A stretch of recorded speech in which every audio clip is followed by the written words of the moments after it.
আসসালামু আলাইকুম রহমতুল্লাহ। ভাই, আপনাদের কাছে আমার একটা অভিযোগ। ভাই, বিষয় আমি একজন কুয়েত প্রবাসী, রেমিটেন্স যুদ্ধ 28 বছর কুয়েতে ছিলাম।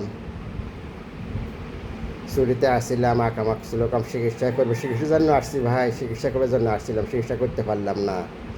আমরা কি অন্যায় করেছি, কি দোষ করেছি? আমাদের টাকাগুলা বাংলাদেশ সরকার আটকায় রেখেছে। আল্লাহর হস্তে আমার এই বয়সটা তারেক জিয়ার কাছে, অর্থমন্ত্রীর কাছে পৌঁছাইয়ে দিন। আমার লাইফ তো শেষ করে দিছে ওরা, আমি আর কি করব? আমার বিষের মেয়াদও শেষ হয়ে গেছে। চিকিৎসা করতে পারলাম না, টিকিটও করতে পারলাম না, যাইতে পারলাম না, শেষ।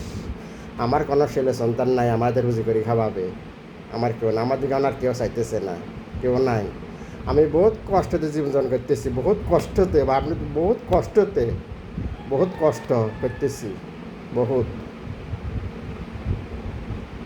ব্যাংকে, ইসলামী সোশ্যাল ব্যাংকের ধারে ধারে ম্যানেজারের কাছে কয়েকবার গেছি, অনুরোধ করলাম আমার কিছু টাকা দেন। আমি শেষ করে দিতে পারলো না, লাস্টে বললাম আমার কিছু টাকা দেন, আমি টিকিট কাটি আমি চলে যাই। তাও আমার দিল না। আমার জীবনটা শেষ করে দিল, আমার লাইফটা শেষ করে দিল। আমি এখন কী করব এই বয়সে বলেন? কোনো একটা কাজ করতে পারি না, নেই রে, পায়ে মাজার জন্য, পায়ের জন্য কোনো কাজকর্ম করতে পারি না। আমার যদি টাকাগুলো যদি দিত, আমি চিকিৎসা করতাম, টিকিট কেটে চলে যেতাম। সেখানে 1 বছর আকামা লাগাইছি, বাংলাদেশে 2 লাখ টাকা দিই। এই টাকাটা চলে গেলো, বিষয় ক্যান্সেল হয়ে গেছে। কই মালিকের ফোন করলাম, মালিক আনা মায়ারাব, আমি জানি না, এটা তোর ব্যাপার। এতে বিষয় ক্যান্সেল করে দিছে। এখান থেকে কী করবো?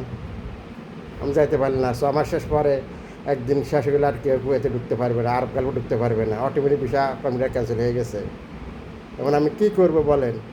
আল্লাহর রাস্তে ভাইয়েরা, আমার এই বয়সটা অর্থমন্ত্রীর কাছে, প্রধানমন্ত্রীর কাছে পৌঁছাই দেন। আল্লাহর রাস্তে আপনার কাছে মাপছে, আমার এই বয়সটা পৌঁছাই দেন। আমার কিছু টাকা সুশীলে আটকে রয়েছে, ব্যাংকে 20-21 লাখ টাকা আটকে রয়েছে। আমার টাকাগুলো আল্লাহর রাস্তে উদ্ধার করে দেন, আল্লাহর রাস্তে আমার টাকাগুলো দিয়ে দেন। আমি বাংলাদেশ ব্যাংকে কেন আটকে রেখেছে আমাদের প্রবাসীর টাকাগুলা?